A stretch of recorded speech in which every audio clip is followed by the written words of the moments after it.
میں پوری یکسوئی کے ساتھ کوئی مناسب حکمت عملی ترتیب دینا چاہتا تھا، مگر وہ میرا پیچھا چھوڑنے پر آمادہ نہیں تھا۔ ہم لوگ برسوں سے مادام کلارا کے لیے کام کر رہے ہیں مسٹر فلوک، مگر مادام کلارا نے کسی کو بھی خود سے اتنا قریب نہیں آنے دیا۔ میں نے سنا ہے آپ حیرت انگیز صلاحیتوں کے مالک ہیں۔ میرا جی چاہا کہ کھوپڑی پر ایک ایسا ہاتھ رسید کروں کہ وہ بے ہوش ہو جائے، مگر ظاہر آدمی ہمیشہ وہ نہیں کر سکتا جو اس کا جی چاہ رہا ہو، اور یہ موقع تو خاص طور پر خود پر قابو پانے کا تھا، لہذا میں جواباً مسکرایا، تم نے ٹھیک سنا ہے۔ مادام کلارا نے آپ کو سند اعتبار بخشی ہے تو یقیناً درست ہوگی، لیکن بظاہر تو آپ کی شخصیت میں کوئی ایسی خاص بات نظر نہیں آتی۔ مجھے افسوس ہے، میں نے بڑی سنجیدگی سے کہا، آئندہ میں کوشش کروں گا کہ میری شخصیت میں کوئی نہ کوئی خاص بات ضرور آیا کرے۔ سیاہ سوٹ والے نے سڑک سے نظر اٹھا کر حیرت سے میری طرف دیکھا، فوری طور پر وہ میرا مطلب سمجھنے سے قاصر رہا۔ میں نے اس وقفے سے فائدہ اٹھا کر تہذیب کے بارے میں سوچنے کی کوشش کی، مگر عین اسی وقت اس نے ہنسنا شروع کر دیا۔ میں سمجھ گیا مسٹر فلوک، اس نے کہا، آپ کی کامیابیوں کا راز یہی ہے کہ آپ بظاہر اتنے خطرناک نظر نہیں آتے جتنے دراصل ہیں، اور لوگ دھوکہ کھا جاتے ہیں۔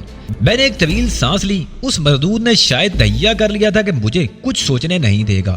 میں نے کبھی تجزیہ کرنے کی کوشش نہیں کی، ممکن ہے تمہارا کہنا درست ہی ہو۔ میں نے ایک بار پھر مبہم سا جواب دے کر اسے پیچھا چھڑانے کی کوشش کی۔ مادام کلارا آپ کو بہت اہمیت دے رہی ہیں مسٹر فلوک، اس نے کہا، جب پولیس نے آپ کو گرفتار کر لیا تھا تو ہم پر سخت جھاڑ پڑی تھی کہ ہم نے بروقت مداخلت کیوں نہیں کی۔ میں جلا کر اسے کوئی سخت جواب دینے ہی والا تھا کہ میری نظر سامنے پڑی، جہاں چوراہے پر پولیس کی ایک موبائل وین کھڑی تھی۔ انہوں نے دوری سے کار کو رکنے کا اشارہ دیا۔ سیاہ سوٹ والے نے بھی کار کی رفتار سست کر دی تھی۔ اس وقت مجھے احساس ہوا کہ اگر وہ نہ ہوتا تو میں مادام کلارا تک پہنچ ہی نہیں سکتا تھا۔ شہر میں بیک وقت 4 اہم مقامات پر بم کے دھماکے ہونے کے بعد پولیس کا نچلا بیٹھنا محال تھا۔ اگرچہ اصل مجرموں تک ان کی رسائی نہیں ہو سکتی تھی، تاہم خانہ پوری کے لیے انہیں کچھ نہ کچھ تو کرنا ہی تھا۔ نیچے آئیے جناب، ایک پولیس والے نے کار کے نزدیک آ کر کہا۔ دوسرا پولیس والا کار کے اندر ٹارچ کی روشنی ڈال کر دیکھ رہا تھا کہ کار میں اور کون کون ہے۔ سیاہ سوٹ والے نے ایک کارڈ نکال کر اس کی طرف بڑھایا، مگر پولیس والا ان پڑھ معلوم ہوتا تھا۔ نیچے ادھر آئیے، اس نے قدرے جارحانہ انداز میں کہا۔ ہر کار کی تلاشی لینے کے لیے سخت آرڈر ہیں۔ آپ کار میں ہی بیٹھ رہے ہیں مسٹر فلوک، سیاہ سوٹ والے نے ایک طویل سانس لے کر کہا۔ میں ان کے انچارج سے بات کرتا ہوں، تم بھی کار سے نیچے اترو، پولیس والے نے بڑے خراب لہجے میں کہا۔ تم کیا کوئی گورنر جنرل ہو کے کار میں ہی بیٹھے رہو گے؟ سب ہو جائے گا، سیاہ سوٹ والے نے پرسکون لہجے میں کہا۔ میں ذرا تمہارے انچارج سے بات کر لوں، اس کی اجازت ہے یا نہیں؟ ظاہر ہے پولیس والا روک کیسے سکتا تھا۔ سیاہ سوٹ والا موبائل کی انچارج کے پاس گیا اور چند منٹ میں واپس آ گیا۔ اس کی کار کو تلاشی سے مبرہ قرار دے دیا گیا تھا۔ تمہیں کوئی جادو وغیرہ آتا ہے؟ میں نے حیرت ظاہر کرتے ہوئے کہا۔ پولیس والے تمہارے سامنے موم کی طرح ہو جاتے ہیں۔ ایگل کے ممبران کو شی گرائی میں بہت سی ایسی آسانیاں میسر ہیں جو کہیں اور نہیں ہو سکتی۔ میں انہیں ایک مخصوص کارڈ دکھاتا ہوں تو وہ مجھ سے ہر طرح کا تعاون کرنے پر مجبور ہو جاتے ہیں۔ میں نے تفہیمی انداز میں ساری لایا اور ایک بار پھر تہذیب کے بارے میں سوچنے لگا۔ سیاہ سوٹ والا بھی کسی سوچ میں گم ہو گیا تھا، لہذا وقتی طور پر مجھے سکون کے کچھ لمحات میسر آ گئے تھے۔ میں نے کلارا کے بنگلے پر پہنچنے تک تہذیب کو رہا کرانے کے لیے کئی منصوبے بنائے اور مسترد کیے۔ بنگلے کے گیٹ پر موجود محافظوں نے ہمیں روکا اور پھر مجھے پہچانتے ہی انہوں نے مجھے اندر جانے کی اجازت دے دی۔ شاید کلارا نے انہیں پہلے ہی اس سلسلے میں ہدایات دے دی تھی۔ میں ہدایت کے مطابق سیدھا کلارا کی خوابگاہ میں پہنچا۔ وہ نہایت حشاش بشاش نظر آ رہی تھی، اس کے چہرے پر بڑی رونق تھی۔ تم آ گئے ایڈم، اس نے مجھے دیکھتے ہی کہا۔ مجھے معلوم تھا کہ یہ خبر سن کر تم فوراً دوڑے چلے آؤ گے۔ مادام کلارا کی بات سن کر ایک لمحے کو تو مجھے یوں محسوس ہوا جیسے کلارا نے محض مجھے بلانے کے لیے یہ خبر سنائی تھی، اور اگلے ہی لمحے میرے اس خیال کی نفی ہوگی۔ اسے تقریباً عین اسی وقت پکڑ لیا گیا جب اس کے آدمی ہمارے اڈوں پر تباہی پھیلا رہے تھے۔ کاش وہ کچھ دیر پہلے ہاتھ آ جاتی تو کم از کم ہم بڑی تباہی سے بچ جاتے، لیکن وہ ہے کہاں؟ میں نے بڑی بے چینی سے پوچھا۔ میں جلد از جلد تہذیب کو اپنی آنکھوں سے دیکھ لینا چاہتا تھا، معلوم نہیں وہ اب بھی بیک اپ میں ہوگی یا نہیں۔ وہیں مادام کلارا مسکرائی، اسی حکومت خانے میں جہاں اس کے ایجنٹ کو رکھا گیا تھا۔ میں سمجھا تھا تم مجھے وہیں ملو گی۔ میں نے کہا، مگر تم تو یہاں اطمینان سے بیٹھی ہو۔ میرے آدمی اس کی کھال اتار رہے ہیں، کلارا نے کہا۔ میرا وہاں موجود رہنا کیا ضروری تھا؟ اور ہاں، تم کھڑے کیوں ہو؟ بیٹھ جاؤ نا۔ میں ایک طویل سانس لے کر بیٹھ گیا، معلوم نہیں کیوں اسے دیکھنے کے لیے دل بے قرار ہو رہا تھا۔ میں سمجھا تھا کہ تم مجھے فوراً اس کے پاس لے چلو گی۔ بے فکر رہو، وہ اتنی خوبصورت نہیں کہ تم جیسا آدمی اسے دیکھنے کے لیے بے قرار ہو جائے۔ مادام کلارا نے ہنس کر کہا۔ اس کے انداز سے تو یہی ظاہر ہوتا تھا کہ تہذیب کے بیک اپ کا راز فاش نہیں ہوا۔ اگر ہو گیا ہوتا تو وہ ضرور ذکر کرتی۔ یہ کوئی معمولی انکشاف نہیں تھا کہ رینا دراصل تہذیب مالکم ایکس ہے۔ کم از کم یہی بتا دو کہ تم اس تک پہنچنے میں کس طرح کامیاب ہوئی، میں نے پوچھا۔ اس کے لیے تو ہم تمہارے احسان مند ہیں، اگر تم نہ ہوتے تو شاید یہ کام اتنا آسان ثابت نہ ہوتا۔ میں چونک پڑا، میں نے تو حتی الامکان احتیاط برتی تھی، پھر مجھ سے کون سی ایسی کوتاہی ہو گئی کہ کلارا میرے ذریعے تہذیب تک پہنچ گئی؟ نہیں سمجھے، کلارا نے ہنس کر کہا اور میں نے نفی میں ساری لایا۔ ویسے تو تم بڑی ذہانت کا مظاہرہ کرتے ہو، لیکن مجھے حیرت ہے کہ اتنی ذرا سی بات تمہاری سمجھ میں نہیں آ رہی۔ لگتا ہے تم نے اس معاملے میں ذہن استعمال کرنے کی ضرورت ہی نہیں سمجھی۔ میں نہیں سمجھ سکا کہ اس کا مطلب کیا تھا، نہ ہی وہ اندازہ کر سکتی تھی کہ معاملہ میرے لیے کس قدر گمبھیر ہے۔ وہ تو معاملات کو اپنے زاویہ نگاہ سے دیکھ رہی تھی اور یہاں جان پر بنی ہوئی تھی۔ وہ بتا چکی تھی کہ رینا پر تشدد شروع کیا جا چکا ہے۔ وہ بلا کیسے اندازہ کر سکتی تھی کہ تہذیب پر تشدد کی خبر سن کر میرے دل پر کیا گزر رہی ہے؟ تہذیب کا معاملہ نہ ہوتا تو شاید میں تجزیہ کر کے کوئی نتیجہ اخذ کر لیتا۔ ذہن کا استعمال تو وہاں کیا جاتا ہے جہاں اس کی ضرورت ہو، میں نے جبراً مسکرا کر کہا۔ جب تم مجھے خود ہی سب کچھ بتا دو گی تو مجھے اپنا دماغ تھکانے کی کیا ضرورت ہے؟ تمہارا خیال غلط ہے، مادام کلارا نے کہا۔ مجھے تمہاری ذہانت کا امتحان مقصود ہے، اور پھر اس میں ذہانت کی کوئی بات بھی تو نہیں ہے۔ میں بری طرح جھنجھلا گیا، مگر میں نے خود پر قابو رکھا۔ چلو مت بتاؤ، مگر مجھے اس عورت کو دیکھنے کا بڑا اشتیاق ہے جس نے تم سے آنکھیں چار کرنے کی ہمت کی۔ وہ کوئی معمولی عورت تو ہرگز نہیں ہوگی۔ تم تو کوئی زیادہ ہی مشتاق نظر آ رہے ہو، مادام کلارا نے بینی خیز لہجے میں کہا۔ چلو تمہیں اس سے ملوا دوں۔ وہ مجھے اپنے عقوبت خانے میں لائی۔ اندر داخل ہوتے ہی میری نگاہ اس عورت پر پڑی جسے شکنجوں پر کس کر اس پر ہنٹر برسائے جا رہے تھے۔ میں نے اسے دیکھ کر حیرت سے پلکیں جھپکائی اور مادام کلارا کی طرف مڑا۔ میں نے اس عورت کی طرف اشارہ کر کے استہزائیہ انداز میں کہا، رینا سالومن تو ہرگز نہیں ہو سکتی۔ میری بات سن کر کلارا کی حسین پیشانی پر سلوٹیں پڑ گئی۔ تم یہ بات اتنے یقین سے کس طرح کہہ رہے ہو؟ اس نے مجھے گھورتے ہوئے کہا۔ میں یہ بات اتنے یقین سے اس لیے کہہ رہا تھا کہ مجھے معلوم تھا وہ عورت رینا سالومن نہیں ہے۔ رینا سالومن تو تہذیب تھی، اور تہذیب کو اگر میں ہی نہ پہچانتا تو اور کون پہچانتا؟ میری نگاہوں کے سامنے جو عورت تھی وہ ایک سیاہ فام افریقی عورت تھی، خالص مقامی۔ لیکن میں یہ بات مادام کلارا سے تو نہیں کہہ سکتا تھا، اس سے تو مجھے کچھ اور ہی کہنا تھا، کوئی ایسی بات جو اسے بھی مطمئن کر دے اور مجھے بھی اس کی نظروں میں مشکوک ہونے سے بچائے۔ تمہیں یاد نہیں، رینا نے کہا تھا کہ اس کا کوئی آدمی زبان ہرگز نہیں کھول سکتا۔ میں نے کہا، لیکن دیکھ لو، ہم نے اس کے آدمی سے اس کے بارے میں اگلوا لیا، مادام کلارا نے کہا۔ سیاہ فام عورت کی چیخوں سے عقوبت خانہ گونج رہا تھا۔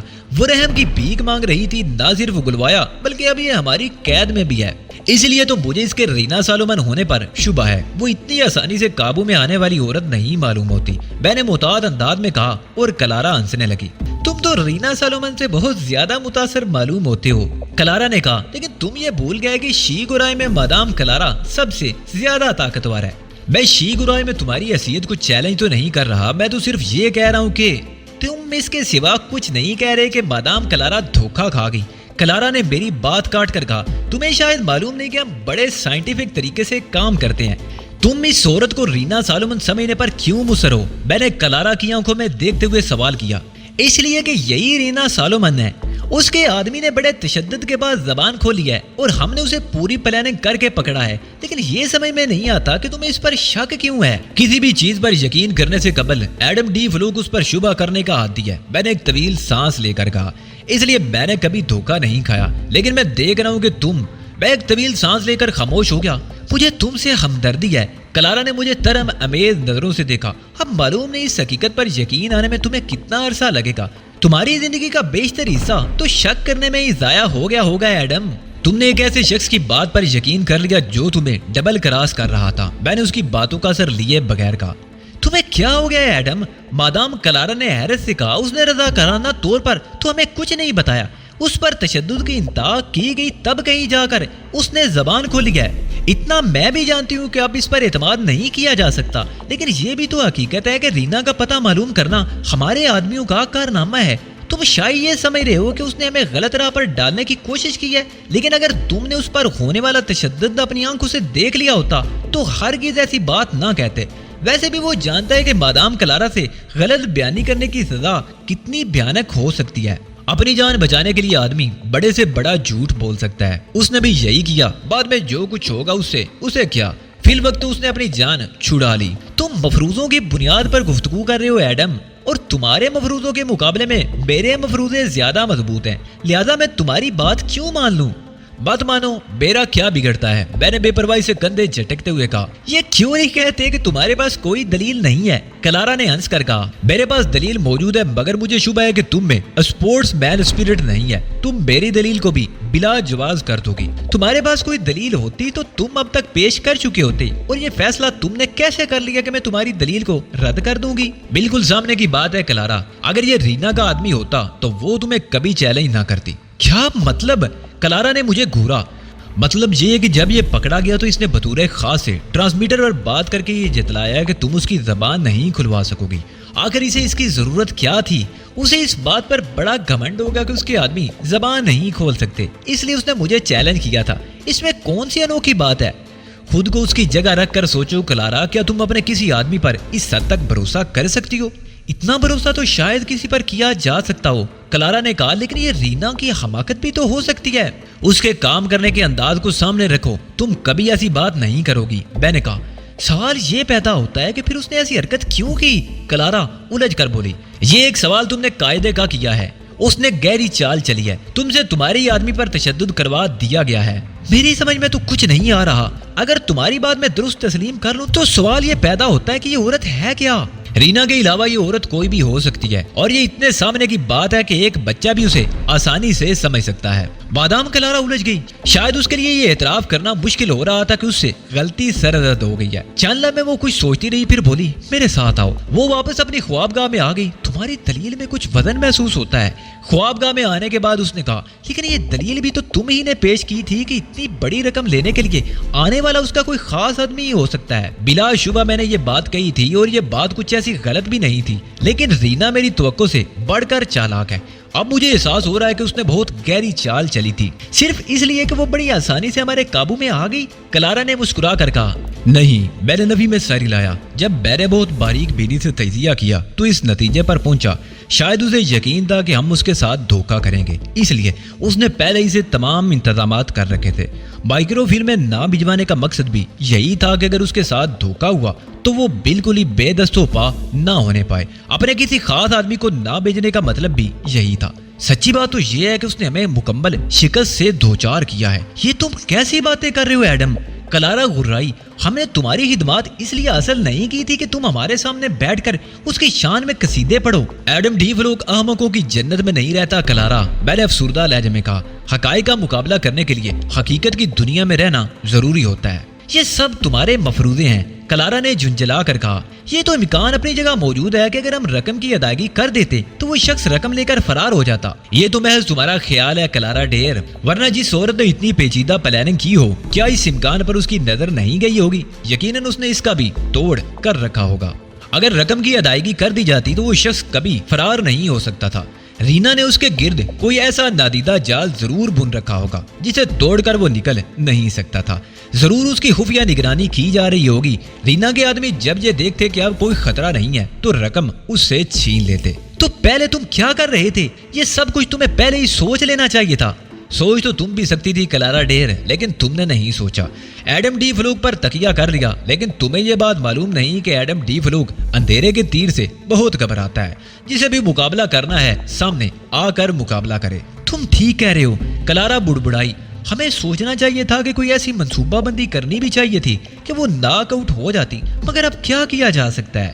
وہ مضطربانہ انداز میں اٹھ کر ٹہلنے لگی۔ کوئی شخص کتنا ہی چالاک کیوں نہ ہو، کبھی نہ کبھی غلطی ضرور کرتا ہے، لیکن میں اتنا انتظار نہیں کر سکتی ایڈم، یہ میری زندگی اور موت کا مسئلہ ہے۔ ایسا تو ہوتا ہے، میں نے فلسفیانہ انداز میں کہا۔ زندگی میں ایسے مقام بھی آتے ہیں جب آدمی کسی چیز کو زندگی اور موت کا مسئلہ بنا لیتا ہے، لیکن پھر وہ وقت گزر جاتا ہے اور آدمی کو اپنی حماقت پر ہنسی آنے لگتی ہے۔ مسئلہ میں نے نہیں بنایا، خود بخود بن گیا ہے، مادام کلارا نے کہا۔ وہ شاید اپنے متعلق کوئی انکشاف کرنے والی تھی، مگر پھر کچھ سوچ کر اس نے بات آگے نہیں بڑھائی اور موضوع تبدیل کر لیا۔ کیا یہ ممکن نہیں کہ یہی عورت رینا ہو؟ ممکن تو یہ بھی ہے کہ میں مادام کلارا اور تم ایڈی ڈی فلوک ہو۔ اس میں برا ماننے کی کیا ضرورت ہے؟ کلارا نے کہا، ہمیں کوئی امکان نظر انداز نہیں کرنا چاہیے۔ میں نے تمہاری باتوں پر غور کیا ہے، ان میں وزن تو ہے مگر ان کی صحت 100% نہیں کہی جا سکتی۔ تم نے جو طریقہ اختیار کیا ہے وہ اچھا نہیں ہے۔ میں نے خشک لہجے میں کہا، اگر تم مجھ پر تشدد شروع کر دو تو میں اپنی جان چھڑانے کے لیے اپنے فاک اسٹریٹ ہونے کا اعتراف بھی کر سکتا ہوں۔ اسی طرح تم خود بھی رینا سالومن بن سکتی ہو۔ اس کے علاوہ اور کوئی صورت بھی تو نہیں ہے، کلارا نے بے بسی سے کہا۔ کیوں نہیں؟ رینا سالومن نے تمہیں وعدہ خلافی کی سزا دی ہے، تمہارے 4 ٹھکانے بمبوں سے اڑا دیے ہیں۔ اب یہ کیسے ممکن ہے کہ وہ اپنے مزید مطالبات پیش کرنے کے لیے تم سے رابطہ نہ کرے؟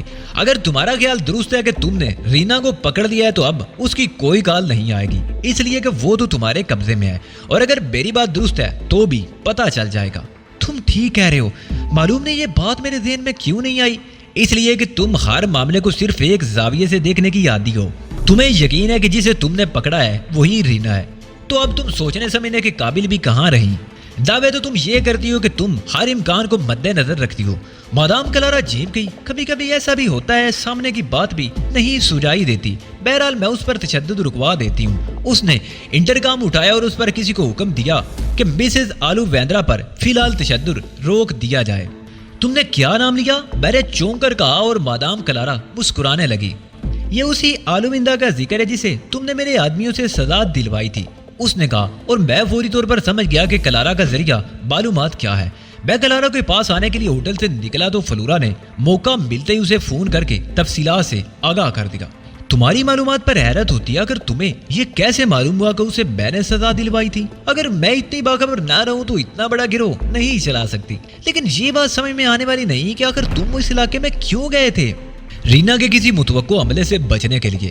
اس نے آج رات کے لیے دھمکی دی تھی اور میں خاص طور پر اس کا ہدف ہو سکتا تھا، مگر اس کی حرکت دیکھو، کلارا نے وسیلے لہجے میں کہا۔ اس نے ہمارے ٹھکانوں پر حملہ کر کے اچھا نہیں کیا، اسے اس کی سزا بھگتنی پڑے گی۔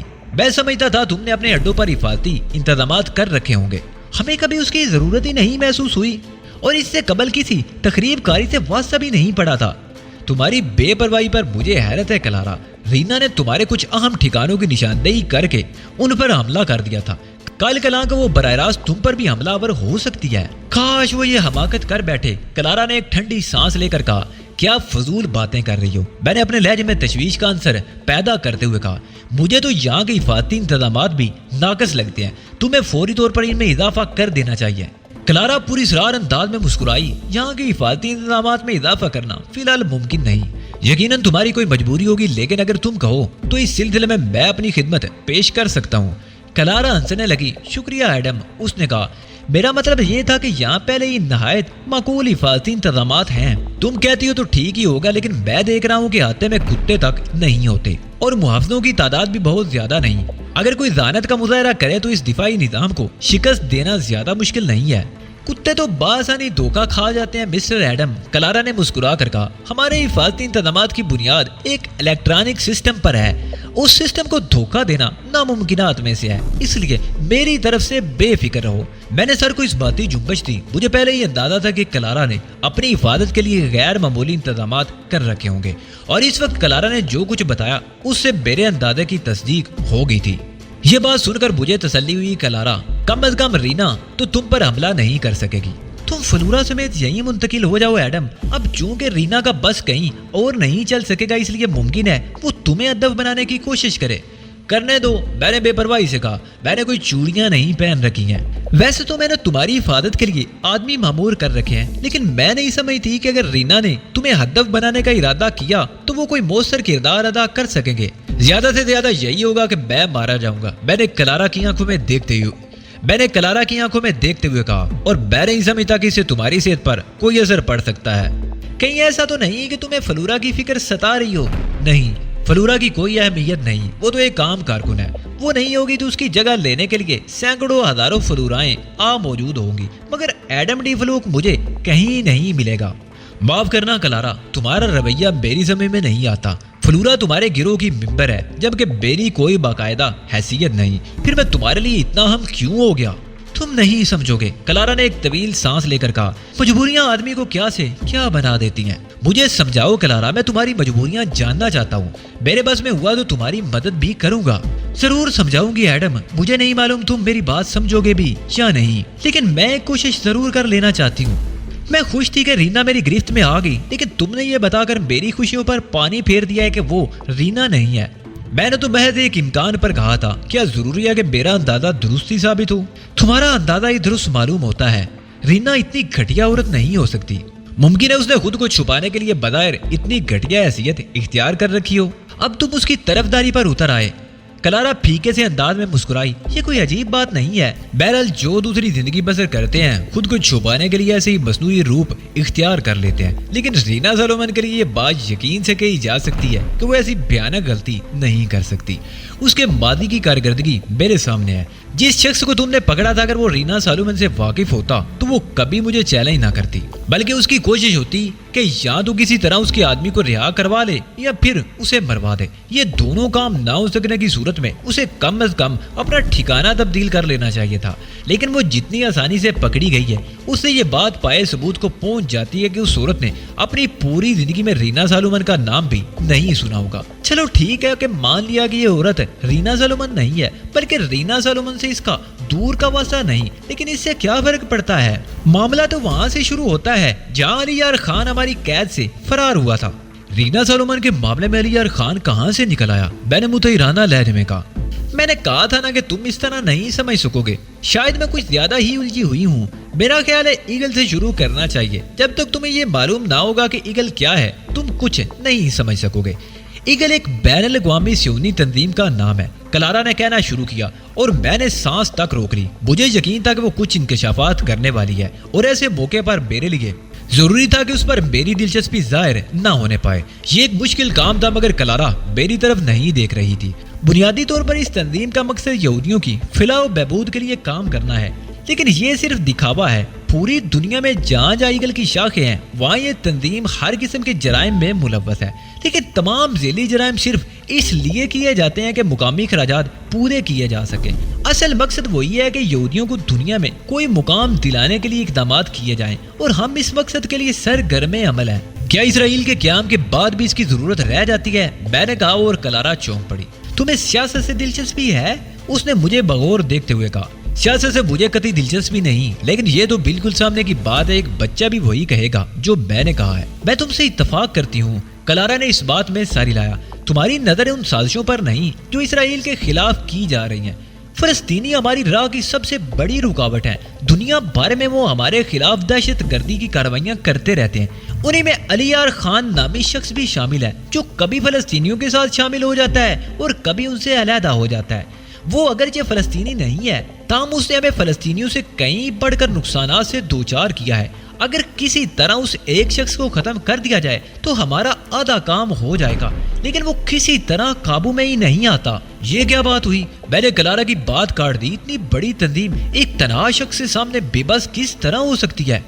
وہ آدمی نہیں ہے، وہ شیطان ہے، مادام کلارا نے کہا، اور اپنے لیے شیطان کا لقب سن کر میرا دل خوش ہو گیا، مگر میں کچھ نہیں بول سکتا تھا اس لیے کہ میں تو ایڈم ڈی فلوک تھا۔ شاید تم انجہانی اولی وارڈ سے واقف ہو۔ کیوں نہیں؟ میں نے چونک کر کہا، میں تو ان کے غائبانہ عقیدت مندوں میں سے ہوں۔ علی یار خان نے انہیں کئی بار زیمتوں سے دوچار کیا، آخر کار وہ اسی کے ہاتھوں ہلاک ہو گئے۔ تب تو یقیناً وہ کوئی بہت ہی پونچا ہوا آدمی ہے۔ اولی وارڈ جیسے بڑے آدمی کو شکست دینا ہنسی کا کھیل نہیں ہے۔ یہی تو بات میں تمہیں سمجھانے کی کوشش کر رہی ہوں۔ اس وقت دنیا بھر میں جتنی بھی یہودی تنظیمیں کام کر رہی ہیں، علی یار خان کی ہلاکت ان سب کا بنیادی مقصد ہے اور وہ سب اسے قتل کرنے کے لیے کوشاں ہیں۔ کیا وہ کوئی طلسماتی کردار ہے؟ میں نے حیرت ظاہر کی۔ جس شخص کے پیچھے اتنی تنظیمیں لگی ہوں اس کا بچے رہنا سمجھ میں نہیں آتا۔ تم کیا سمجھ رہے ہو وہ ہم سے بچتا پھرتا ہے؟ مادام کلارا نے حیرت سے کہا۔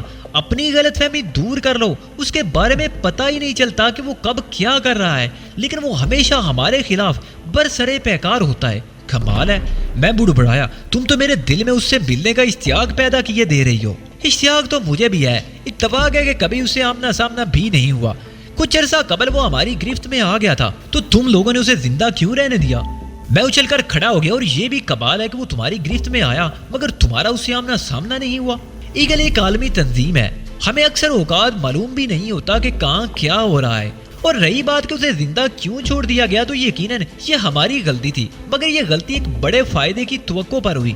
اس کی برین واشنگ کرنے کی کوشش کی گئی تھی، یہ کام بہت جدید خطوط پر کیا گیا تھا، لیکن ہم آج بھی یہ سمجھنے سے قاصر ہیں کہ اس پر برین واشنگ کا عمل مؤثر کیوں نہیں ہو سکا۔ اسے یہ سمجھ کر ایک مشن سونپا گیا کہ وہ ہمارے نظریات سے متفق ہو چکا ہے، مگر اس نے آزاد ہوتے ہی ہمیں ناقابل تلافی نقصان پہنچایا۔ پھر اسے سزا دینے کے لیے ہم نے جو منصوبہ بنایا وہ نہ صرف ناکام ہوا بلکہ خود ہمارا ایک آدمی ضائع ہو گیا۔ یہ دوسرا نقصان تھا۔ اصولاً ہمیں بینس ڈیلے سے انتقام لینا چاہیے تھا، مگر یہاں رینا سالومن نازل ہو گئی۔ مادام کلارا خاموش ہو کر کچھ سوچنے لگی۔ معلوم نہیں تم کیا کہنا چاہتی ہو، میں نے کہا، اور کلارا یوں چونک کر مجھے دیکھنے لگی جیسے میری بات اس کی سمجھ میں نہ آئی ہو۔ ایڈم، یہ بتاؤ کہ تم مجھے کیا سمجھتے ہو؟ چند لمحوں بعد اس نے کہا،